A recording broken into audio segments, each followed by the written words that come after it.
নমস্কার বন্ধুরা, welcome to my channel. আজকের রেসিপি চানাচুর। চানাচুর খেতে আমরা কম বেশি সকলেই খুব ভালোবাসি। আর এই চানাচুর আপনারা বাড়িতে খুব সুন্দরভাবে কিভাবে বানাবেন জানতে সম্পূর্ণ ভিডিও দেখে নিন। তাহলে চলুন দেরি না করে শুরু করা যাক। সবার প্রথমে এখানে আমি নিয়েছি মসুর কড়াই, যেটা আমি কয়েক ঘন্টা ভিজিয়ে নিয়েছিলাম। ভিজিয়ে নেওয়ার ফলে এটা কিছুটা ফুলে যাবে, তাহলে এটা ভাজলে খুব সুন্দর ভাজা যাবে। জল থেকে ছেঁকে নেওয়ার পর এটা আমি একটা রুমালের মধ্যে মিলে রাখছি। অবশ্যই এইভাবে মসুর কড়াইটাকে মিলে নেবেন, তাহলে এটার মধ্যে যে এক্সট্রা জলটা আছে তাহলে রুমালটা টেনে নেবে। এবার এটা আমি একটা সাইডে রাখবো। এইবার আমি একটা বড় পাত্র নিয়েছি, যার মধ্যে নিয়ে নিচ্ছি বেসন। আপনারা ঠিক যতটা পরিমাণ চানাচুর বানাতে চান সেই পরিমাণে বেসন নেবেন। এবার এর মধ্যে দিচ্ছি স্বাদ মতো লবণ ও সামান্য হলুদের গুঁড়ো ও লঙ্কার গুঁড়ো। বেসনটা আপনারা আপনাদের প্রয়োজন মতো কম বেশি করতে পারেন। এইবার নুন, হলুদ, লঙ্কা খুব ভালো করে বেসনের মধ্যে মিশিয়ে দিয়ে অল্প অল্প করে জল দিয়ে একটা খুব সুন্দর ব্যাটার তৈরি করব। ব্যাটারের থিকনেসটা খুব ভালো করে দেখে নিন। খুবই অল্প অল্প করে জল দিয়ে বেসনটাকে প্রথমে একটু শক্ত করে মাখাতে হবে। শক্ত করে মাখিয়ে নেওয়ার পর কিছুটা শক্ত বেসন আমি সরিয়ে রাখছি। অবশ্যই কিছুটা পরিমাণ বেসন এইভাবে সাইড করে রাখবেন, যেটার কাজ আমি আপনাদেরকে পরে বলবো। আর বাকি বেসনটার মধ্যে অল্প অল্প করে জল দিয়ে খুব ভালো করে ফেটিয়ে নিতে হবে, যতক্ষণ না ব্যাটারটার থিকনেস ঠিক এই রকম হচ্ছে। আমার এখানে বেসন খুব ভালো করে ফেটিয়ে নেওয়া হয়ে গেছে। এইবার এটা আমি একটা সাইডে রাখবো। বেসন যত সুন্দরভাবে ফেটিয়ে নেবেন চানাচুরটা ঠিক ততটাই সুন্দর হবে। এইবার যে এক্সট্রা বেসন সরিয়ে রেখেছিলাম সেই বেসনটা নেবো। নেওয়ার পর এটার মধ্যে অল্প অল্প করে জল দেবো।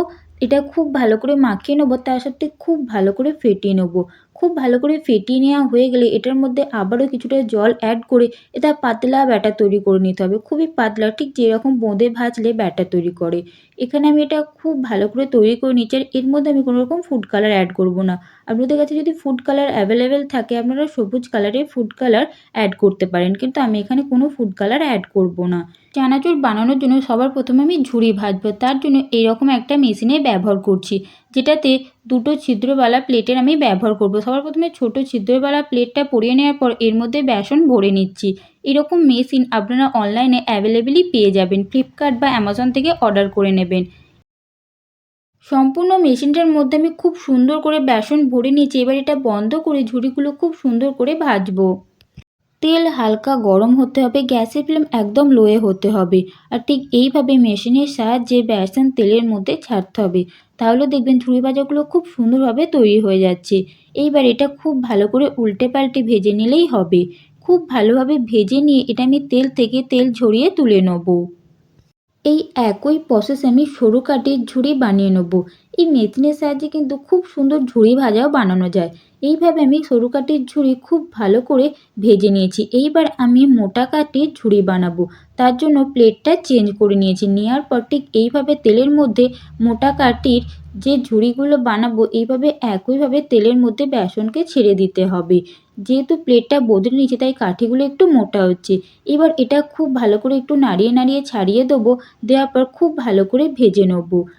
মোটা কাঠির ঝুড়ি কিছুটা সময় নিয়ে খুব ভালো করে ভেজে নিতে হবে, নাহলে ভেতরটা কাঁচা রয়ে যেতে পারে। মোটা কাঠির ঝুড়ি ভেজে নেওয়ার পর এরকম ছান্তার সাহায্যে আমি পাতলা করে ফেটিয়ে রাখা বেসনটা বোঁদেয়া ভেজে নিচ্ছি। ঠিক এইরকমভাবে ছান্তার সাহায্যে ভেজে নিতে হবে, তাহলে বোঁদেগুলো খুব সুন্দর হবে। আর খুব সুন্দর করে এগুলো ভেজে নিলে এগুলো খেতে খুব সুন্দর লাগবে। চানাচুরের এই বুঁদিয়াগুলো খেতে খুব ভালো লাগে। বোঁদেগুলো আমার এখানে খুব সুন্দরভাবে ভেজে নেওয়া হয়ে গেছে। এবার আমি এগুলো তেল থেকে ছেঁকে তুলে নিয়ে ওই একই তেলের মধ্যে দিচ্ছি বাদাম। বাদামগুলো এবার খুব ভালো করে ভেজে নেব। আর গ্যাসের ফ্লেম লো টু মিডিয়ামেই আছে। বাদাম যখন ভাজা হয়ে আসবে তখন এর মধ্যে থেকে খুব সুন্দর একটা গন্ধ বেরিয়ে আসবে। তখন এটা তেল থেকে তুলে নিতে হবে। এইবার ওই একই তেলে দিচ্ছি মসুর কড়াই। আমি সমস্ত মসুর কড়াইগুলো তেলের মধ্যে দিয়ে খুব ভালো করে ভেজে নেব। ভেজে নেওয়ার পর এগুলো খুব ভালো করে ছেঁকে নেব। মসুর কড়াই একটু ভাজতে অসুবিধা হতে পারে, কারণ এগুলো ছাঁকতে একটু অসুবিধা হয়, যেহেতু খুবই ছোট তাই খুব ভালো করে ভেজে নেওয়ার পর একটু ভালো করে তেল ঝরিয়ে নিতে হবে।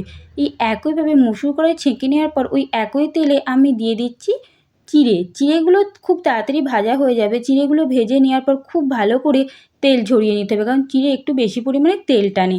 এইবার এখানে একটি গুঁড়ো মশলার মিশ্রণ তৈরি করব, যার জন্য নিচ্ছি 1 চামচ বিট নুন, সামান্য সাদা নুন, 1 চামচ চিনির গুঁড়ো, হাফ চামচ লঙ্কার গুঁড়ো, সামান্য চাট মশলা, হাফ চামচ আমচুর পাউডার, সামান্য এলাচ ও দারুচিনির গুঁড়ো। এইবার এই সমস্ত কিছু খুব ভালো করে মিশিয়ে নেব। এইবার আমি চানাচুরটা রেডি করব। তার জন্য প্রথমে ছোটো কাঠের ঝুড়িগুলো আমি খুব ভালো করে ভেঙে নিয়েছি, তার ওপর মোটা কাঠের ঝুড়িগুলো দিয়ে এইগুলো খুব ভালো করে ভেঙে নিচ্ছি। মোটা কাঠের ঝুড়িগুলো খুব ভালো করে ভেঙে নেওয়ার পর এর মধ্যে দিয়ে দেবো মসুর কড়াই। ভেজে রাখা মসুর কড়াইগুলো আমি ওপর থেকে খুব ভালো করে ছড়িয়ে দিচ্ছি। দেওয়ার পর ভেজে রাখা বোঁদেগুলো দিয়ে দিচ্ছি। একে একে আমি সমস্ত কিছু দিয়ে দেবো। এবার চিঁড়ে দিয়ে দিচ্ছি। চিঁড়ে দেওয়ার পর এবার আমি দিয়ে দেবো বাদাম। এইবার যে গুঁড়ো মশলার মিশ্রণটা তৈরি করেছিলাম সেটা ওপর থেকে ছড়িয়ে দেবো। আমি এখানে সমস্ত পরিমাণ গুঁড়ো মশলার মিশ্রণটাই দিয়ে দিচ্ছি। এইবার এই সমস্ত কিছু একসঙ্গে খুব ভালো করে মিশিয়ে নিতে হবে। খুব ভালো করে মিশিয়ে নেওয়া হয়ে গেলে চানাচুর এখানে একদম পারফেক্টলি রেডি হয়ে যাবে। তাহলে বন্ধুরা অবশ্যই বাড়িতে এভাবে আপনারা চানাচুর বানাবেন। কেমন লাগলো কমেন্টে জানাতে ভুলবেন না। ভালো লাগলে একটা লাইক দিয়ে আমার চ্যানেলটি সাবস্ক্রাইব করবেন। ভিডিও শেষ পর্যন্ত থাকার জন্য অসংখ্য ধন্যবাদ। বাই।